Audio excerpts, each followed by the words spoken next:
Bien, nous aurons un briefing sur les débats dans le Conseil européen au cours de ces journées. Mais maintenant, je voudrais poser des questions. Il me semble que la menace envers l'euro, on peut la considérer à la fois à court terme et à long terme. La question à court terme, c'est de savoir s'il y a toujours un risque de spéculation qui détruirait l'euro. Est-ce qu'il y a cette possibilité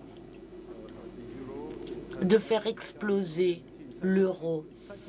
C'est quelque chose qui est devenu réalité sur le plan psychologique. Ça, c'est la question qui se pose à court terme. Est-ce que les mesures prises par le Conseil seront suffisantes pour bloquer ce développement? Supposant maintenant que la question à court terme est réglée, qu'en est-il du long terme? Et il me semble que là, il y a une question de compétitivité qui se pose. Est-il possible à long terme de maintenir l'Union européenne, sachant qu'il y a des pays qui sont très en retard sur d'autres en termes de compétitivité? Donc ça, c'est une question structurelle plus profonde.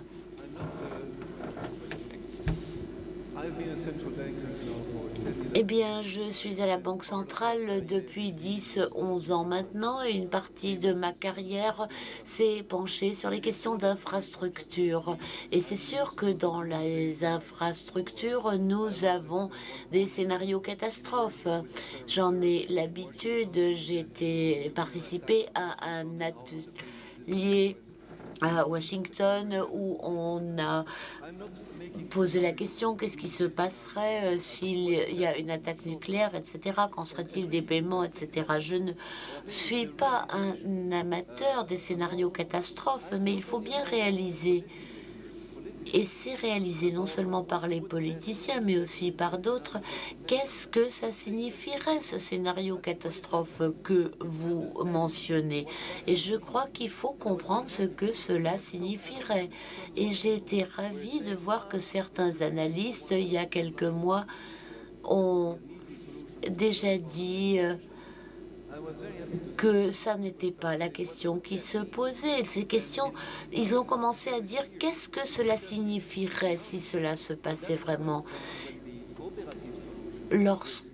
C'est vrai que lorsque la solution coopérative ne fonctionne pas, cela a des conséquences très graves pour tout le monde. Et c'est ça que tout le monde a compris. Maintenant, les politiques disent, bien entendu, ces questions sont complexes, il nous faut davantage de temps. Et la question est de savoir qui va donner combien de temps pour quel débat. Ça, c'est le débat. Mais sur le fond, sur l'objectif, sur la volonté de dire nous voulons maintenir ce que nous avons. Ça, je crois que tout le monde la comprend.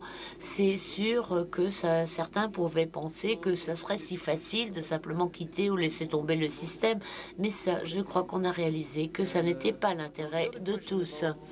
L'autre question, c'est une question simple. Est-ce que l'union monétaire peut être durable? Eh bien, lorsque l'on regarde en arrière, on voit toutes ces monnaies qui ont été créées au fil de l'histoire, la dévaluation,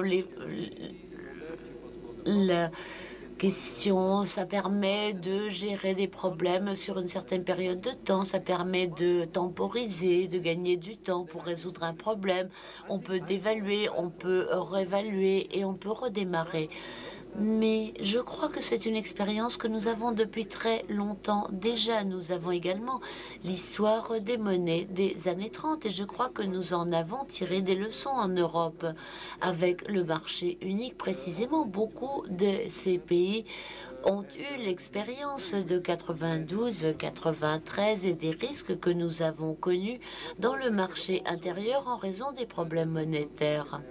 C'est sûr qu'il y a des pays qui peuvent avoir une politique monétaire indépendante, comme par exemple la Suède. Ça ne me pose pas de problème, je comprends très bien, mais la question est de savoir si les rigidités qui ont donné naissance au problème pourront être résolues parce que l'on trouve une solution monétaire. Non, une solution monétaire ne va pas résoudre les problèmes, et je voudrais souligner cela. Ce qu'implique votre hypothèse, c'est extrêmement grave. Si je regarde par exemple l'Allemagne après la réunification, ils ont fait un énorme effort. Et si les gens disent maintenant il faut comprendre que ce qui s'est passé en Allemagne, ailleurs, etc. Ma mère est allemande et je sais ce qui s'est passé dans la tête des gens, ce qu'ils pensaient de la réunification. C'était vraiment un énorme effort qui a été fait pendant de longues années, et tout cela, c'est possible à condition que la volonté soit là. Et c'est dur. Nous avons encore le temps d'une ou deux questions selon la longueur des questions et des réponses. Je vois une main levée. Un micro arrive. Merci beaucoup. Je suis Paul Frisvold, président de Belluna et la Fondation européenne de Norvège. I'm going to ask my question in English because je vais poser ma question en anglais. Monsieur de Montbrial a posé la question: est-ce que les spéculateurs peuvent ruiner l'euro? Ma question est, Monsieur Pratt, comment se peut-il, est-ce qu'on puisse permettre à des spéculateurs de faire cela, et quand est-ce qu'on pourra finalement utiliser la puissance et le pouvoir de ces spéculateurs?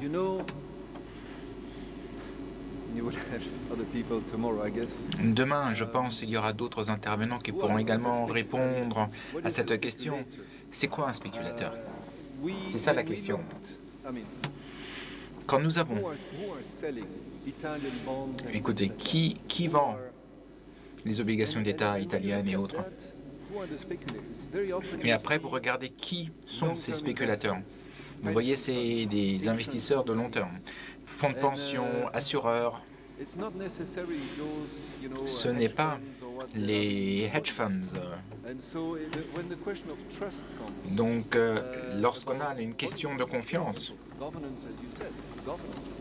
la gouvernance durable, c'est pas vraiment des spéculateurs. Bien sûr, on peut déstabiliser de manière plus rapide, voire de manière brutale, ça c'est vrai. Mais les fondamentaux, c'est ce qui est de plus important. Donc, ça c'est la première partie de la réponse. La deuxième partie de la réponse: ne vous adonnez pas aux illusions, parce que ceux qui vous appelez des spéculateurs sont très souvent ce que vous appellerez le bon père de famille.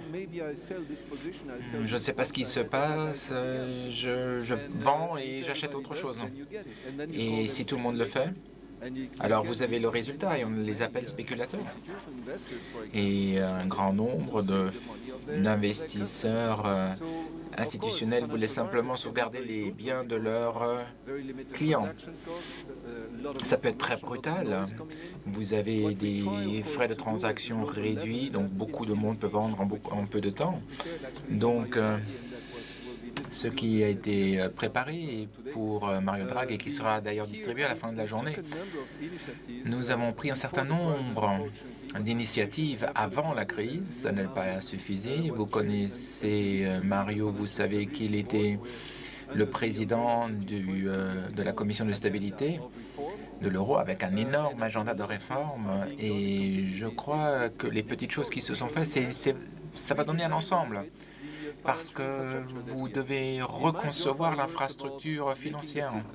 Dans mon domaine d'activité, j'essaye d'avoir un système qui est mieux équilibré. Par exemple, les produits dérivés et qui peuvent vraiment avoir des effets contre un groupe ou contre une banque. Mais ça, c'est des choses qu'on ne peut pas changer en une journée. La DG20 dans les marchés des produits dérivés à justement Dodd-Frank aux États-Unis et le projet EMIR en Europe. Ça, c'est des choses qui se font. Et nous avons un ordre du jour et un programme assez chargé. Ça va prendre du temps. Mais c'est une question de confiance. Quand la confiance est perdue, et on le voit très souvent, hein, c'est les bons pères de famille, les investisseurs, par exemple les Japonais, sur le long terme, mais la réponse, et Thierry l'a dit, vous devez avoir une bonne gouvernance, vous devez identifier les problèmes et agir. Et c'est vrai, ils étaient lents à réagir, ont sous-estimé le problème.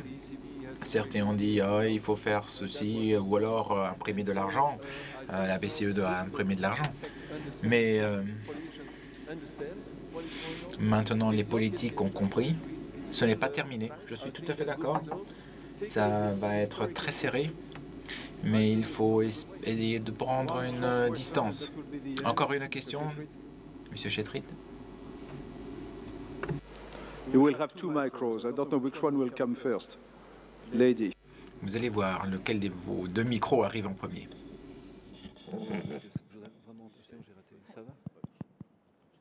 One. Okay.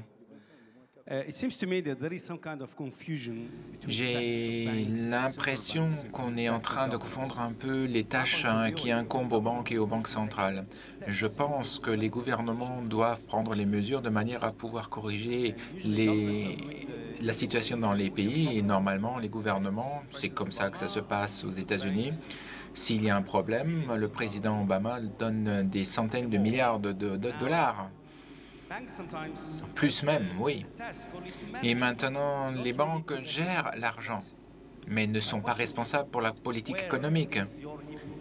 Ma question est de savoir quel est votre apport dans la discussion ici en Europe par rapport à l'avenir de l'euro.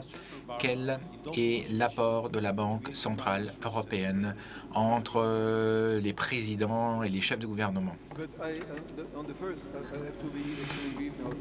Tout d'abord, je suis tout à fait d'accord avec ce que vous avez dit en premier.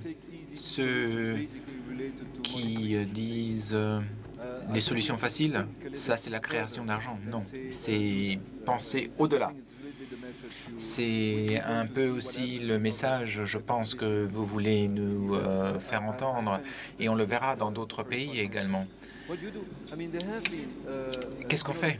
Eh bien, le terme compact, vous savez, c'était dans l'un des premiers discours de Mario Draghi. Et il y a beaucoup de réflexions. Bien avant la crise, où on a clairement montré les faiblesses, justement, du système économique. Jean-Claude, Thierry le sait, il était présent.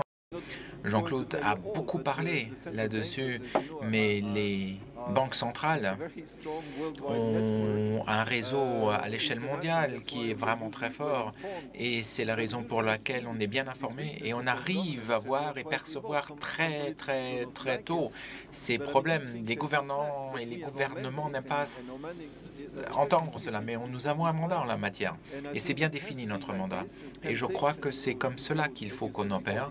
La tentation d'essayer de prendre des raccourcis, donner l'illusion qu'il ne faut pas vraiment s'occuper des fondamentaux existe, et c'est des problèmes qui existaient, qui étaient en fait sous la moquette, et maintenant ça arrive, ça nous éclate, c'est très peu plaisant, je suis tout à fait d'accord, c'est très difficile, mais nous avons entendu ces histoires, toujours on nous a dit donnez-nous du temps.